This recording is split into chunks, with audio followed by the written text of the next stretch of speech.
Lisbon did not just look rich in the early 1700s. It looked heavy with riches, as if the city itself had to brace under the load. Down by the Tagus, the docks worked like a beating heart for an empire that stretched far beyond the horizon. Cargo came in, officials counted, porters hauled, and the very cobblestones seemed to sweat gold. Somewhere behind palace walls, a king measured his own greatness in stone, gold, and spectacle. This reconstruction is grounded in historical records and reputable scholarship. Full references are listed in the description, and a few details are reconstructed where the record is incomplete.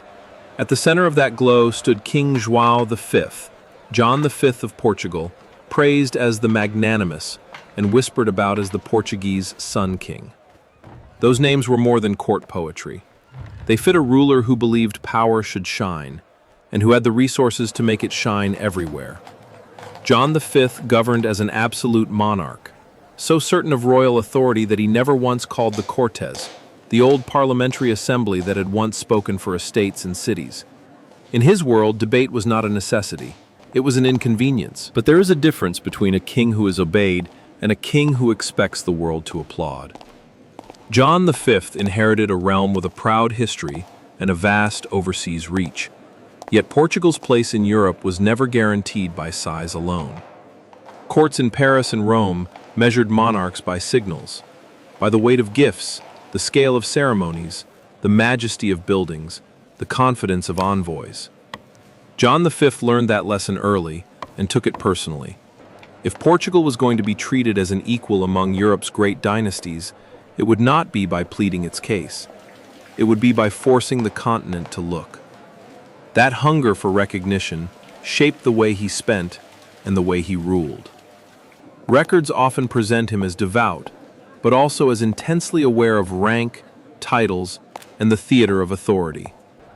And once he stopped convening the Cortes, once he ruled without that old ritual of consultation, his reign began to move with a dangerous kind of momentum. Because when no one is invited to argue with the king's imagination becomes policy. And once a king stops inviting limits into the room, the next question is never whether he can spend. It is how far he will go. As you listen, track where the gold ends up and what it quietly costs. The river that fed this reign did not rise in Europe. It surged from colonial Brazil, where the ground itself became an engine. Gold from Brazil and Maranhão flowed toward Lisbon with a force that reshaped the monarchy's ambitions. This was not ordinary taxation or cautious state finance. It was a pipeline of raw metal, the kind of wealth that feels almost unreal until it starts rewriting budgets, loyalties, and dreams. But the real transformation was not just that Portugal had gold. It was that the king had a way to claim it without bargaining. The mechanism behind it was brutally simple. The Quinto Real, the royal fifth. By decree, 1/5 of all precious metals mined belonged to the crown. Not after negotiations, not after favors, directly. That mattered because it gave John V something kings always crave and rarely achieve for long: independence from internal bargaining. Once bullion began arriving as a royal entitlement, the old political gravity shifted. The Cortes, already sidelined by the king's will, became even easier to ignore. Nobles who might once have demanded influence found themselves orbiting a treasury they did not control.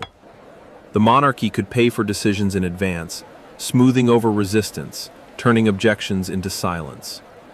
Gold did more than fund his authority. It insulated it, like a thick wall built between the king and the word no. And that insulation changed his sense of scale.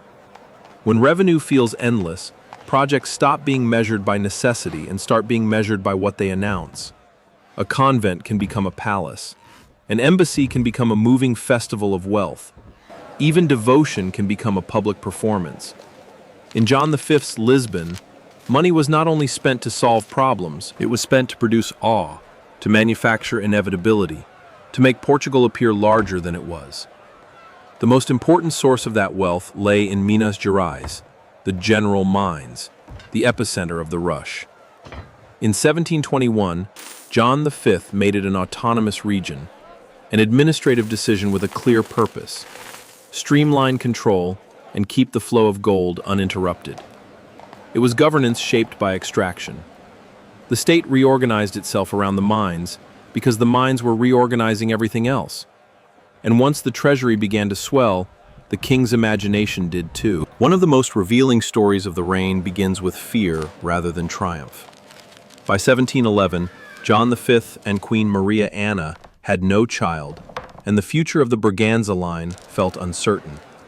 In that tension, the king made a vow. If the queen conceived by the end of the year, he promised to build a convent for Franciscan friars at Mafra. The vow was answered with the birth of a daughter, the Infanta Maria Barbara, and a promise to God now needed to be honored.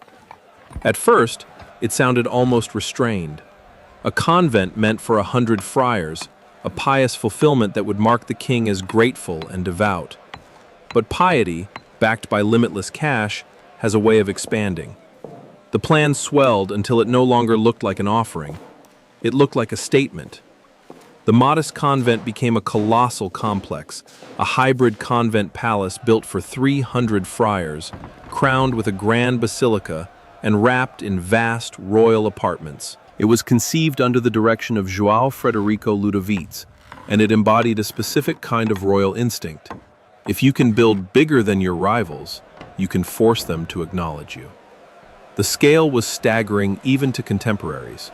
One estimate claimed the project consumed 3/4 of the royal treasury.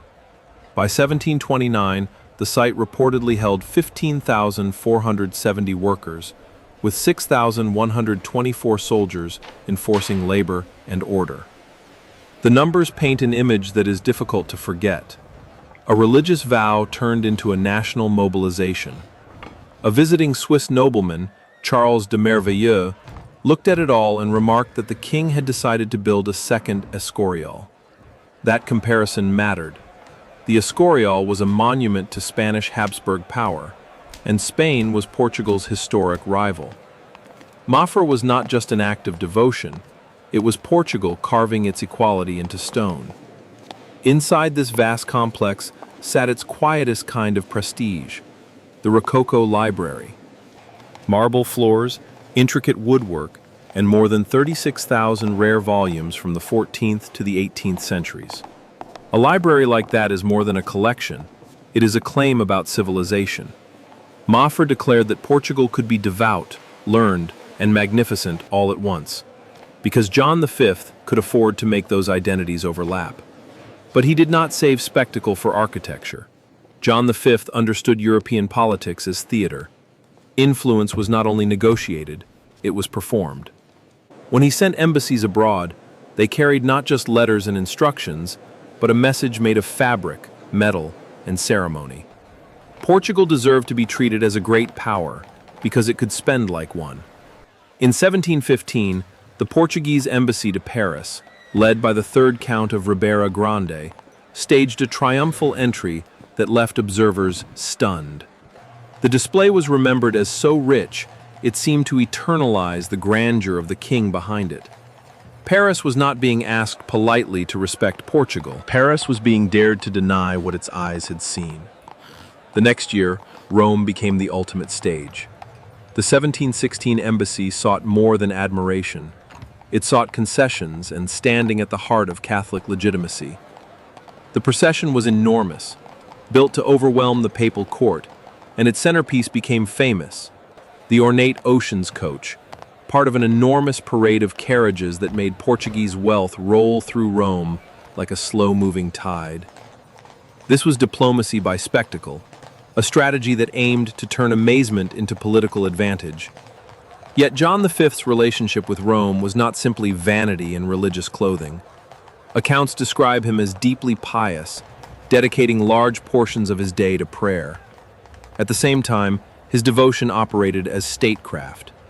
Donations to the Holy See became strategic investments, meant to return recognition and authority, titles and privileges that would elevate Portugal's position in the Catholic world. That exchange sharpened in 1716, when Pope Clement XI asked for help against the Ottoman Turks. John V sent a Portuguese armada, and the fleet proved decisive in the victory at the Battle of Matapan in 1717. In the wake of this support, Lisbon received a rare ecclesiastical prize. In 1716, the Pope elevated the Archdiocese of Lisbon to the status of a patriarchate, placing the city on the same level of prestige as Venice. It was a diplomatic triumph disguised as a religious honor, and John V understood exactly what it meant. Even then, he wanted a final seal of recognition, a title that would frame his monarchy as uniquely faithful in the Catholic hierarchy. That lifelong pursuit culminated in 1748, when Pope Benedict XIV granted John V and his successors the title Most Faithful Majesty, Rex Fidelissimus. It was not just a phrase, it was a papal stamp on the king's chosen image, the crowning achievement of a reign that treated faith and power as instruments that could be tuned together. Was John V building a legacy or gambling Portugal's future? Say which and why. When John V died in 1750, he left behind a kingdom that had been reshaped by abundance. His reign marked the high point of Portuguese absolutism, fueled by Brazilian gold and expressed through construction, diplomacy, and religious prestige. Lisbon, in the years after his death, stood like a polished mirror reflecting imperial glory back at Europe.